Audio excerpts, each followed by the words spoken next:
आप सभी को ये सूचना देनी है कि जिस प्रकार से हमने पहले हिंदू लीगल फंड आरंभ किया था और उस हिंदू लीगल फंड का सदुपयोग इस समय हो रहा है और बड़े बड़े एंटी हिंदू लोगों को नोटिसेस भी जा रहे हैं, उनके विरुद्ध मुकदमे भी कायम होने का कार्य आरंभ हो रहा है। इसी प्रकार से अब हम एक हिंदू एक्शन फंड भी आरंभ कर रहे हैं। इस हिंदू एक्शन फंड में ग्राउंड पे काम कर रहे लोगों को, जैसे घर वापसी है, धार्मिक आयोजन है, ऐसे लोगों को हम फाइनेंशियल सपोर्ट भी देंगे। जो बड़े कार्यक्रम है उनका आयोजन भी करेंगे और आप लोगों की सलाह के अनुसार हम सब लोग मिलेंगे अभी 30 अक्टूबर को। 30 अक्टूबर से 1 नवंबर तक एनुअल समिट इस बार का, और उसमें ये हिंदू एक्शन प्लान भी फाइनलाइज किया जाएगा।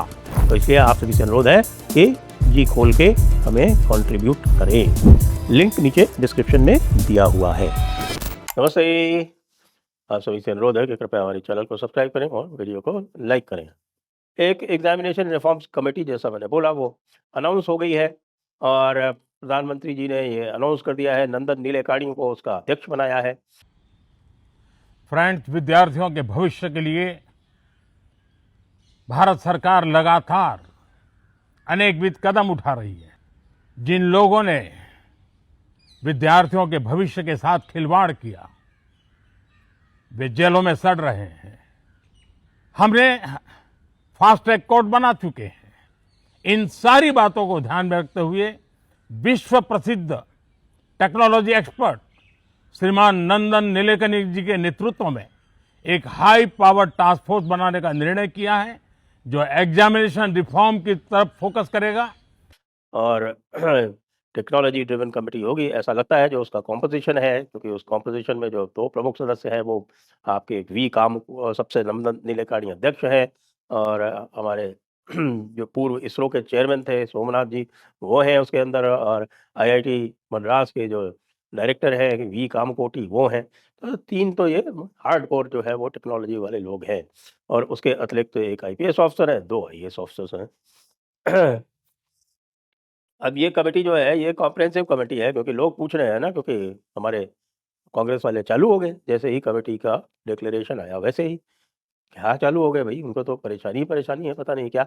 नंदन नीलेकाणी तो उनके अभी भी सदस्य हैं, लेकिन मुझे लगता है कि नंदन नीलेकाणी ने अपनी अध्यक्षता स्वीकार करके संभवतः उनको कांग्रेस की सदस्यता से या तो त्यागपत्र देना पड़ेगा या उनको निकाल दिया जाएगा, क्योंकि वो तो हमारे शशि थरूर की तरह कोई उनकी वैल्यू भी नहीं है विशेष इलेक्टोरल कंसिडरेशन के अनुसार।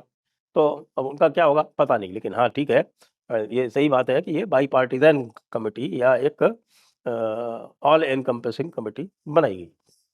हालांकि ये प्रश्न उठ रहा है कि ये के राधाकृष्णन कमेटी बनी थी 2024 में, जब हुआ था तो के राधाकृष्णन भी आपके पूर्व साइंटिस्ट थे। तो के राधाकृष्णन जी की जो 101 रिकमेंडेशंस थे, उनमें से अभी तक कितने पूरे हुए हैं पता नहीं। कांग्रेस यही आलोचना लेके आ रही है कि साहब कि के राधाकृष्णन कमेटी के जो रिकमेंडेशन थे वो तो पूरे नहीं हुए, और आपने नंदन नीलेकाणी कमेटी और बना दी। उसके बाद एनटीए का जो डायरेक्टर जनरल है वो भी एक्स्ट्रा चार्ज में ही चल रहा था लगातार इतने दिनों तक। मुश्किल से 2 साल में कोई थोड़ी देर के लिए कोई रेगुलर डायरेक्टर जनरल था, बाकी एनटीए में भी कोई फुल टाइम डायरेक्टर नहीं था। आज भी एनसीईआरटी में कोई फुल टाइम डायरेक्टर नहीं है। तो ये सब जो है ये बातें तो खैर चल रही है, लेकिन हाँ, मैं कहूँगा कि कम से कम प्रधानमंत्री मोदी जो है उनको तो ये समझ में आ गया है कि भाई ये यूथ का मामला और स्टूडेंट्स का मामला ये इतना साधारण मामला नहीं है। साथ में आप ये देखें कि एक रिजर्वेशन हटाओ कमेटी आ गई है इंस्टा पे, क्योंकि अब लोगों को पता चल गया है कि भाई इंस्टा से ही अब सारे काम होने हैं, तो इंस्टा पे रिजर्वेशन हटाओ कमेटी आ गई है, और 1 दिन के अंदर-अंदर उसमें 1 मिलियन सदस्य 1 मिलियन सदस्य जो है उसके अंदर शामिल हो गए। तो निश्चित रूप से वो भी बढ़ेगी। तो अब इंस्टा पे रेगुलर आने लगे हैं मोदी जी।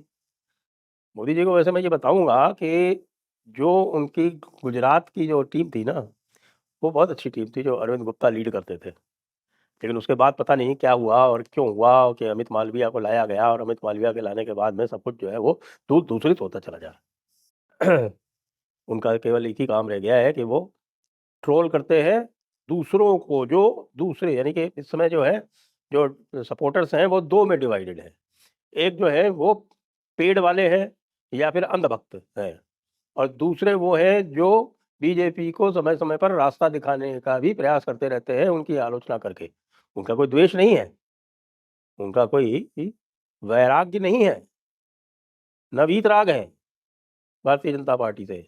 लेकिन वो भारतीय जनता पार्टी का भला चाहते हैं, इसलिए उनको सलाह देते हैं और अपना यदि गुस्सा होता है, अपना कोई फ्रस्ट्रेशन होता है, लोगों के सामने, लोगों से यदि उनको कुछ फीडबैक मिलता है, तो वो फुल्ली एक्सप्रेस करते हैं। तो ये लोग जो है, ये आपके आईटी सेल वाले ख़ास तौर से, ये उनको टारगेट करते हैं। ये काम ये लोग डिवाइड करने का जो है काम, ये इन लोगों ने आरंभ किया है, क्योंकि ये इनसिक्योर लोग हैं, बेसिकली पेड लोग हैं ये। इनको पैसा मिलता है और इनको डर लगता है कि साहब कि ये कहीं ऐसा ना हो कि जो टॉप लीडरशिप है, वो हमको किनारे कर दे। इस इनसिक्योरिटी के चक्कर में इन्होंने एक ये विष बेल बो दी है भाजपा समर्थकों के बीच में ही। खैर वो तो होगा, लेकिन आगे और भी रोचक बातें हैं, और वो रोचक बातें ये हैं कि अब दीपके जो है, वो कपिल सिब्बल से मिलने गया कल रात में। अब दीपके कपिल सिब्बल से मिलने क्यों जा रहा है? आपको पता है कि इन लोगों ने ये घोषणा की कि ये लोग जो हैं वो पुलिस अधिकारियों के विरुद्ध केस करेंगे।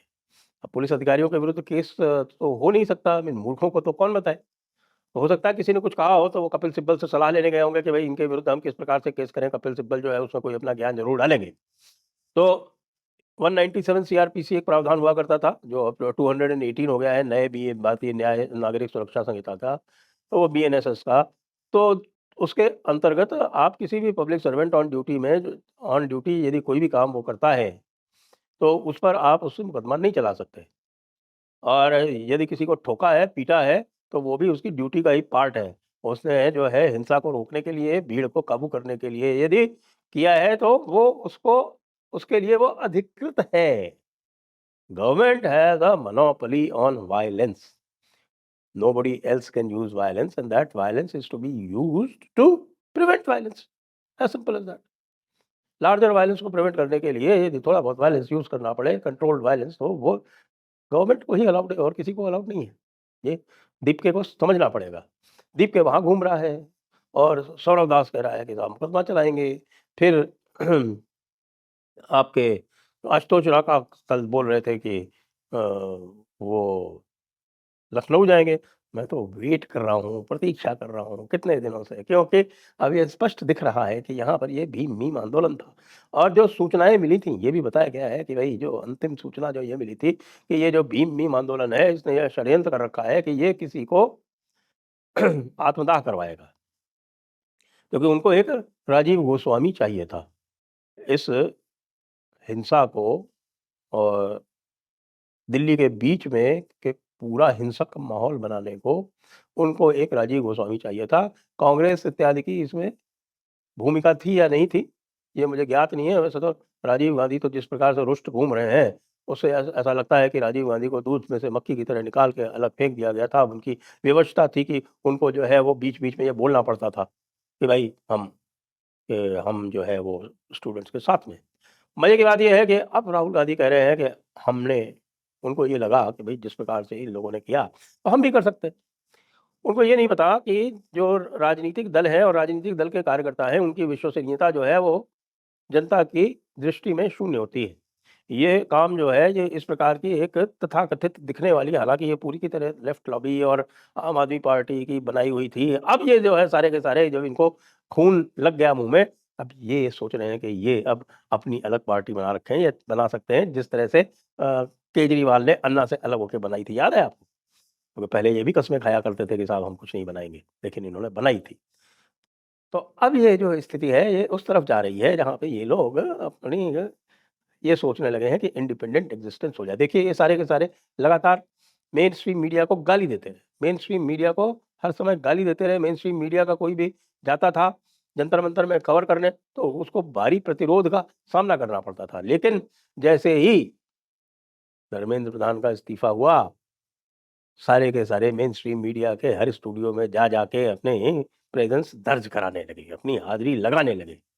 तो ये दिखता है कि बहुत छोटे लोग हैं, इनमें कोई किसी प्रकार का सिद्धांत नहीं है। इनको जो है वो परिस्थितियों ने इस स्थिति में ला दिया है जिसमें इनको एक शोहरत मिल गई है, एक प्रसिद्धि मिल गई है, एक फ़ेम मिल गई है, एक ऑरा मिल गया है। उसको लेके ये उसको भुनाने के प्रयास में है और अधिक दिन तक ये चलने वाला नहीं है, ये धड़ाम से गिरेंगे। लेकिन इनको गिरने दीजिए, अपनी ही जिसको मैं कहूँ कि अपने ही मद मात्सर्य और अहंकार से इनको गिरने दीजिए। तो ये जो अ, षड्यंत्र वाली बात आई कि साहब ये आत्मदाह करवाना चाहते थे किसी से, तो इस कारण जो है वो सरकार अत्यंत सचेत हो गई और उन्होंने कहा कि चलो एक बार तो हम कदम पीछे खींचते हैं, लेकिन मैं फिर वहीं जाऊँगा कि भाई साहब हमने तो 15 दिन पहले बता दिया था, तब आप क्या कर रहे थे? हमने कहा समेटो इसको, ये अब खतरनाक मंज़र की तरफ बढ़ रहा है। अब राहुल गांधी कह रहे हैं कि उनको अमित शाह का इस्तीफ़ा चाहिए। राहुल गांधी तो खैर सपने देखने में तो कोई बुराई नहीं है, तो आप अमित शाह का भी इस्तीफ़ा ले सकते हो, फिर आप नरेंद्र मोदी का इस्तीफ़ा माँगोगे, क्योंकि सुप्रिया श्रीनेत ने तो आज लिख ही दिया था ना कि पहले धर्मेंद्र फिर नरेंद्र। तो आपको जो सपने जो हैं आपके आँखों में फूट रहे हैं, वो दिख रहा है। लेकिन आपने जो कुछ भी किया नीट में और जितने वो छात्रों की गूंज और इस तरह के सारे कार्यक्रम किए, वो तो टोटल फ्लॉप थे। आपकी बात कोई क्यों मानेगा? आपकी ये स्थिति नहीं है। अभी भी लोग जो हैं वो रवाना हो चुके हैं कार्यक्रम में। मैंने देखा कि केरला में जो है यूथ है, वो आपकी सरकार के विरुद्ध मोर्चा बाँध के खड़ा हो गया है। अब ऐसे ही करोगे तो आपकी भी सरकारें हैं, उनकी भी जवाबदेही बनेगी। तो भई ये चलेगा नहीं। अमित शाह का इस्तीफ़ा अब आगे माँगा जाएगा। ये है आज का ताज़ा समाचार है। जय हिंद, जय भारत, वंदे मातरम।